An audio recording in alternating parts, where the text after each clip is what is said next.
রাঙামাটি তীরন্দাজের সেটে রয়েছে এবং 3জন রয়েছে হাতে স্ক্রিপ্ট রাঙার, খুবই খুবই চাপ, যার মাঝখান থেকে আমরা খপ করে ধরে নিয়ে এসেছি। আগে শুনবো যে কি চলছে, কি আসতে চলেছে, কারণ সাসপেন্স ছাড়া আমরা রাঙামাটিকে দেখতে পাই না কখনো। অ্যাজ ইউজুয়াল রাঙামতি আবার নিজেকে নির্দোষ প্রমাণ করার জন্য অনেক পরিশ্রম করছে, অ্যান্ড এই মুহূর্তে তার পাশে কেউ নেই, মানে মাও তাকে অবিশ্বাস করছে, তার উড়নবাবুও তাকে অবিশ্বাস করছে, আর অন্য সময় যে পাশে থাকে সেই সত্যজিৎ স্যারও এখন অবিশ্বাস করছে। একমাত্র এখন পাশে আছে সংগ্রাম স্যার। কেন আছে আমি জানি না। না, আমার কোনো মোটিভ নেই।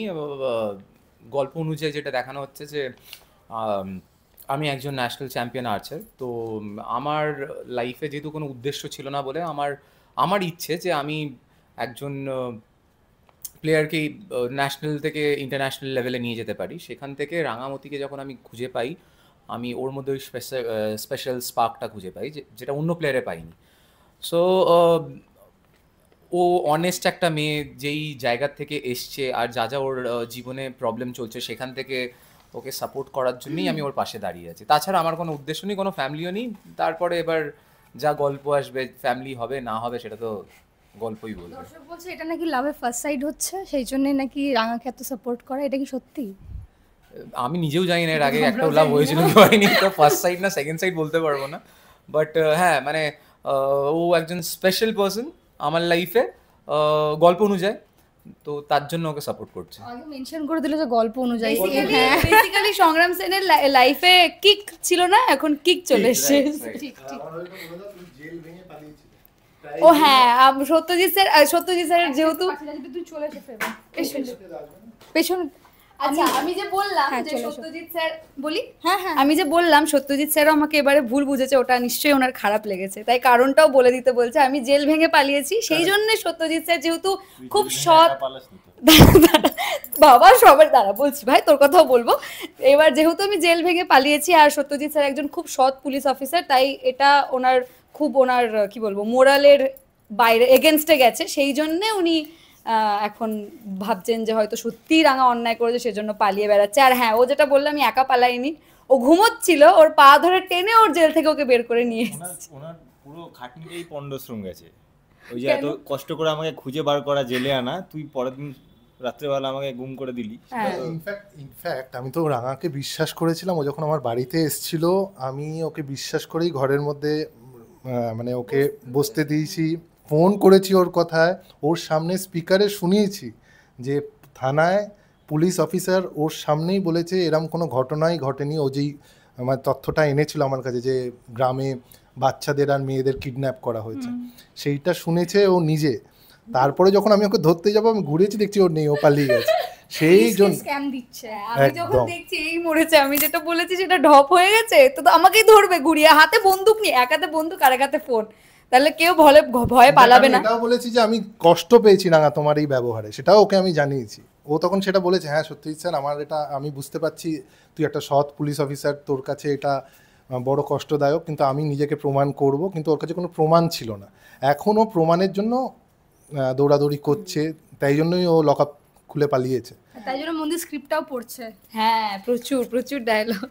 আজকে 4খানা সিন ওর, তাই আমরা বেশি সময় নেব না। কিন্তু এই যে ভাইকে মাঝখান থেকে ফাঁসানো, এবং তুমি নাকি অস্ত্র পাচার করছিলে। ভাইকে ফাঁসাইনি আমি, ভাই আমাকে ফাঁসিয়েছে। আমাকে ফাঁসানো হয়েছে ওকে ফাঁসানোর জন্য বেসিক্যালি। এই যে গ্রামের, হ্যাঁ এই যে গ্রামের যে বাচ্চাগুলোকে এবং মেয়েগুলোকে যে আটকে রাখা হয়েছে, সেটার একটা প্রেশার আমার উপর ক্রিয়েট করা হয়েছে এবং বলা হয়েছে যে তুমি তোমার বোন রাঙামতিকে ফাঁসাও। তো আমি 17 বছর পর ফেরত এসে আমি ওকে আবার একটা জিনিস কিন্তু দেখার ব্যাপার, তোমরা দুই ভাই বোন গ্রাম থেকে এসে কিন্তু এত পরিষ্কার ইংলিশ বলো, ঠিক আছে?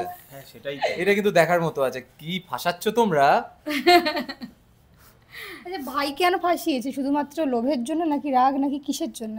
তো মানে যতটুকু গল্পে রিভিল করা হয়েছে যে আমার কাছে উৎপল বলে একজন ক্যারেক্টার আছে, ও ছদ্মবেশে এসে ওই আমাকে একটা ভিডিও দেখিয়েছিল, যেখানে দেখানো হয়েছিল যে আমরা যে একটা সংগঠন চালাই, যেখানে আমরা বাচ্চাদেরকে এবং মেয়েদেরকে নিয়ে কাজকর্ম করি গ্রামে, তো তাদেরকে ওরা হস্টেজ বানিয়ে রেখেছে। এবং আমাকে বলা হয়েছিল যে তুমি যদি চাও যে এই বাচ্চাগুলো এবং মেয়েগুলো মানে নিরাপদে থাকুক, তাহলে তোমাকে তোমার বোনকে ফাঁসাতে হবে ব্লাস্টের জন্য। কারণ যে, হ্যাঁ বেসিক্যালি ভুল বুঝি, তো এই কারণেই আমি একটা প্রেশারাইজ ফিল করে আমার তখন মনে হয়েছিল যে হ্যাঁ এখন আমি এটা করে দিই, তারপর আমি আমার বোনকে তো ঠিক বার করেই নেব, কিন্তু সেটা আলটিমেটলি খেলাটা ঘুরে গেছে, ওই আমাকে বার বের করেছে। বোন হচ্ছে এমন যে পুরো মানে পৃথিবীর আইডল দাঁড়িয়ে গেছে বোন, কারণ দর্শক বলছে যে 12খানা বা 10খানা বা 1খানা তীর খেয়েও রাঙা নাকি ঠিক দাঁড়িয়ে আছে, এটা কি মানা যায়? এটা তো দর্শকদের ভালোবাসা, দর্শকদের ইচ্ছে, তাই জন্যই আমাদের টিআরপি ভালো এসছে। আর রাঙামতি প্রত্যেক চ্যালেঞ্জ ভালোভাবে কমপ্লিট করে আর আমায় প্রমাণ করে দেয় যে ও সত্যি তীরন্দাজে এক্সপার্ট। আমিও মাঝে মাঝে ওর বুদ্ধি নিই, বলো রাঙামতি কি করা উচিত, পুলিশ অফিসার হয়ে ওর কাছে বুদ্ধি নিই, আর ও সেইগুলো প্রমাণও করে। আর তাই জন্য আমরা অনেক মিশন একসাথে সাকসেসফুলি হ্যান্ডেলও করেছি এর আগে। তারপরেও অবিশ্বাস, এই অবিশ্বাস এখন ওর সাথে আমার কবে মিটবে সেটা খুব একটা অভিমান তো করেছি আমি, তোর সাথে কথাটা নাই। পুলিশের সঙ্গে নাকি অভিমান ভাবা যায়?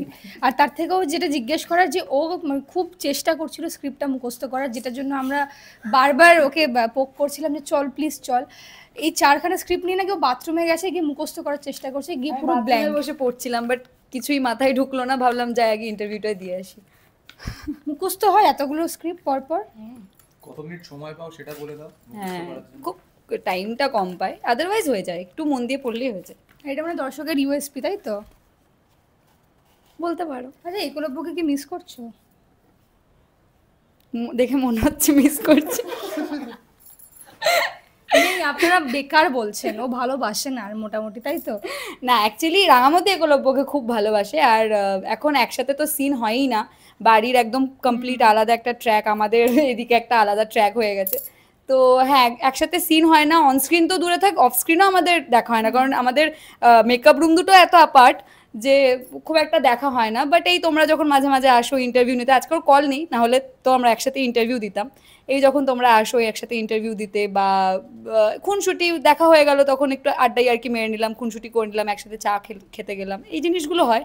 বাট আদারওয়াইজ ওই যে সিন একসাথে মানে স্ক্রিপ্ট পড়া, ওটাতে একটা কেমিস্ট্রি বিল্ড আপ হয়, সেই জিনিসটা এখন হচ্ছে না, তো ওটা একটু মিস করছি। ডিপ্লোম্যাটিক আনসার, প্রশ্নটা করেছিলাম মিস করছো, কিছু একটা বলবে ভেবেছিলাম, কিন্তু এমন ডিপ্লোম্যাটিক প্রশ্ন করলো আমি এখানে শেষ করতে বাধ্য।